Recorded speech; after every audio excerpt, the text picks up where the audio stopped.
David Okoye had always been the epitome of success. At 29, he had carved out a respectable career at a top financial firm in Lagos.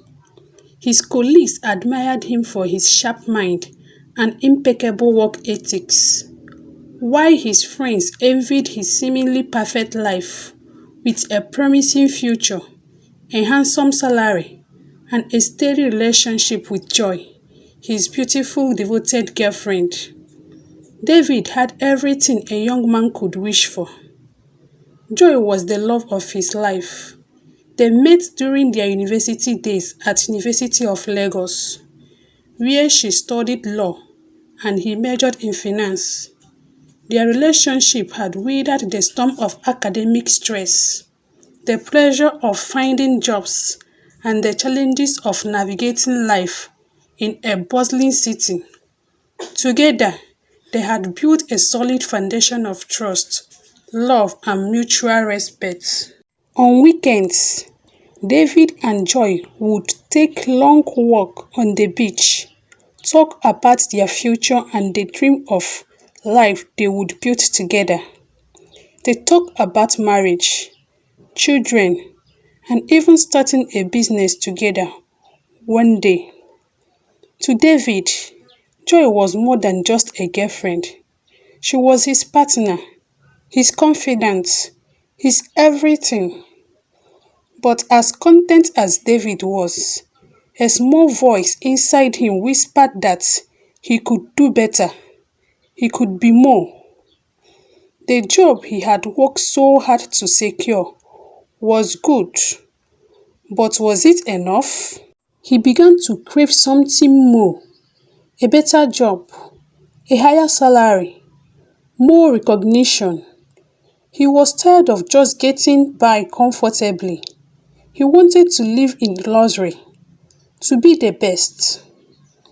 It was during this time of restlessness that David ran into Chike, an old friend from his secondary school days. They haven't seen each other in years, but it didn't take long for them to reconnect as if no time has passed at all. Chike was everything David was not: bold, carefree, and living on the edge. He worked in the oil sector, a field notorious for its lavish lifestyle and endless opportunities for quick money. Chike had done well for himself. He drove the latest cars, wore designers' clothes, and had a confidence that came from living a life of his own terms. He talked about his travels, the women he met, and the high-profile parties he attended. To David, Chike's life seemed like the epitome of success, everything he aspired to, but didn't have. One Friday evening, Chike invited David to a party at an upscale night party in Victoria Island. Come on, David, you need to loosen up. You work too hard, my guy. Life is too short to be all work and no play, Chike had said, flashing his usual charming smile. After much persuasion, David agreed, convincing himself that one night out wouldn't hurt. The party was like nothing David had ever experienced.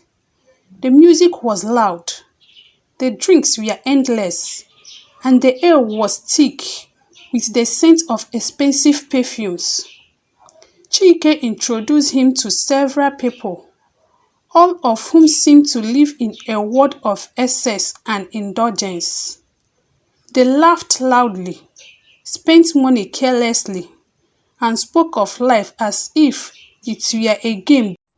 As the night wore on, David found himself drawn deeper into this world.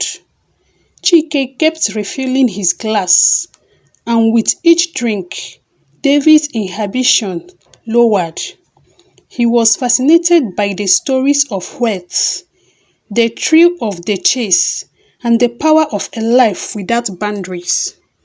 It was then that Chike introduced him to Angela, a stunning woman with a seductive smile and an air of mystery.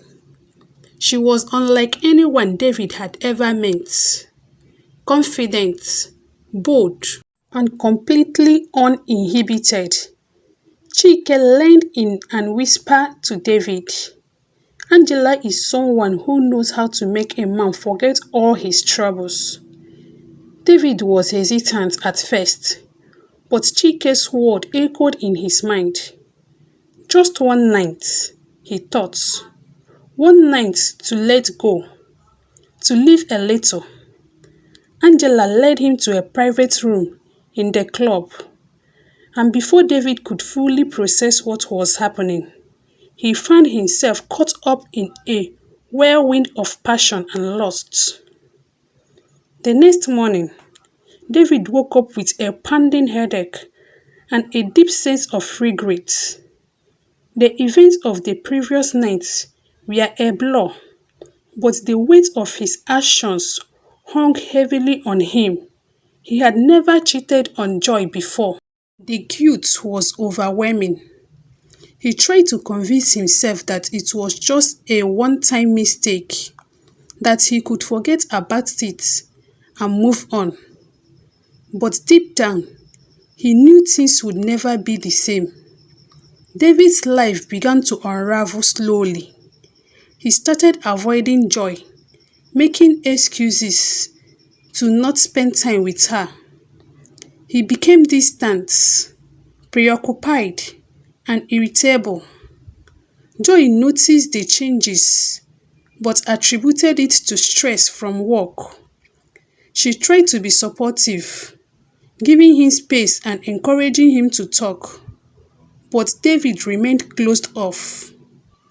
Then, a few weeks later, David fell ill.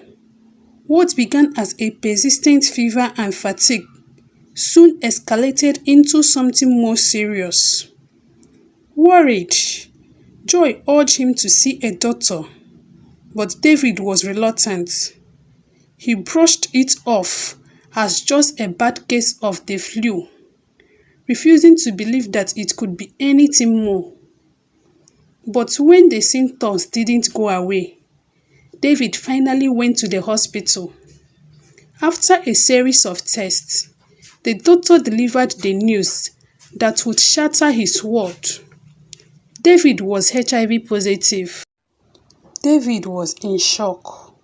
He couldn't believe it. The room seemed to spin around him as the doctor explained the diagnosis, the treatment options, and the implications. But all David could think about was that one night, one reckless, foolish night that had cost him everything.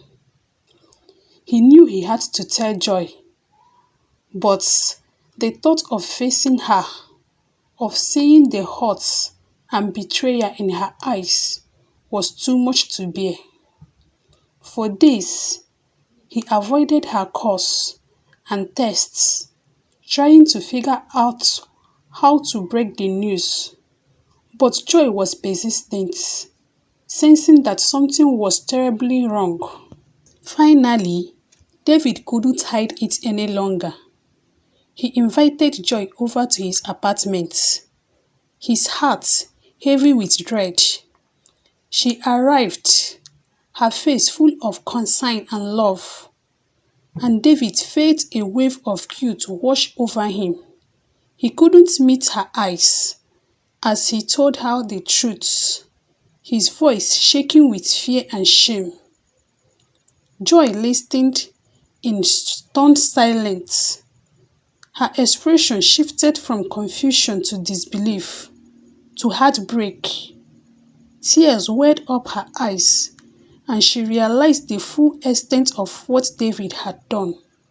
She stood up abruptly, unable to look at him, and without a word, she walked out of his apartment. In the days that followed, David's lives fell apart. Joy refused to speak to him, and he couldn't blame her. The love and trust they had built over the years had been shattered, and David knew it was all his fault.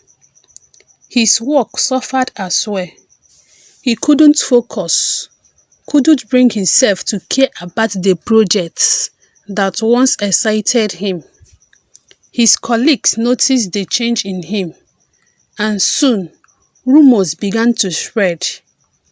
David became withdrawn, consumed by guilt and despair. He started missing work, unable to face the world outside his apartment. The once driven, ambitious man was now a shadow of his former self, haunted by the consequences of his actions. The friends who had once admired him now pitied him, and Chike, the one who had led him down this path, was nowhere to be found. David's health continued to deteriorate. The doctors prescribed antiretroviral drugs to manage his condition, but the emotional toll was just as severe as the physical. He couldn't escape the shame, the fear, the knowledge that he had not destroyed only his life, but the lives of those he loved. In his darkest moments, David thought about ending it all. The weight of his mistake felt unbearable, and he couldn't see a way out. But something inside him, perhaps a lingering spark of the man he used to be, kept him going, kept him fighting, even when it seemed hopeless. One day, as David sat alone in his apartment, staring at the empty bottles of alcohol that had become his refuge, he received a message from Joy. It was brief, just a few words, asking him to meet her at the beach where they used to walk together. David's heart raced as he read the message. He hadn't expected to hear from her again, and the thought of seeing her filled him with hope. When David arrived at the beach, he saw Joy standing by the water, her arms crossed, looking out at the horizon. She didn't turn around as he approached, and for a moment David hesitated, unsure of what to say. "I'm sorry," he finally managed to say, his voice breaking. "I'm so sorry." Joy didn't respond immediately. She continued to look out at the sea, her face unreadable. When she finally spoke, her voice was calm, but laced with pain. "You hurt me, David. You betrayed me in the worst way possible. I trusted you with everything, and you threw it all away." David felt tears pricked his eyes. "I know, Joy. I know I don't deserve your forgiveness. I don't even deserve to be here right now. But I need you to know how much I regretted what I did. If I could take it all back, I would." Joy turned to face him, her eyes filled with tears. "You can't take it back, David. What is done is done." "But I didn't ask you here to talk about the past. I asked you here because, despite everything, I still care about you. I don't know if we can ever go back to what we had." But Joy paused, taking a deep breath before continuing. "I don't know if I can ever go back to what we had, but I do know that you need to find a way to forgive yourself and move forward. This disease, this situation, is not the end of your life, David. You made a terrible mistake, but you have the power to choose how you will live the rest of your life. David nodded, his eyes filled with gratitude and sorrow. Thank you, Joy. I don't know what I will do from here, but I promise I will try to be better. I will try to make something good out of the mess I've made. Joy gave a small sad smile. I hope you do, David. I hope you find a way to heal. We may not be able to rebuild what we had, but I want you to know that I forgive you. Not for you, but for myself, so that I can move on too. As they stood there, with the waves crashing softly, David realized that he still had a future, a different one than he had imagined. He had lost much, but in the process, he had learned the importance of responsibility, honesty, and the consequences of one's actions. He knew the road ahead would be difficult, filled with challenges and obstacles, but he was determined to face it with the courage and wisdom that came from understanding the gravity of his choice. David left the beach that day with a renewed sense of purpose, to live a life of integrity and to make amends for his past, even if it meant starting from the scratch. The moral of David's story. The story of David teaches us that life is a series of choices, each carrying its own consequences. Ambition and the desire for more are natural, but they should never lead us to compromise our values or the trust others placed in us. One reckless decision can have far-reaching effects not only on our lives, but also on the lives of those we loved. True strength lies in acknowledging our mistakes, taking responsibilities for them, and striving to make amends. Redemption is possible, but it requires humility, honesty, and the courage to face the consequences of our actions. Thank you for watching my video. If you know you enjoyed this story, please like, subscribe, and turn on the notification bell so as to be notified when I post another video. See you in my next video. Bye.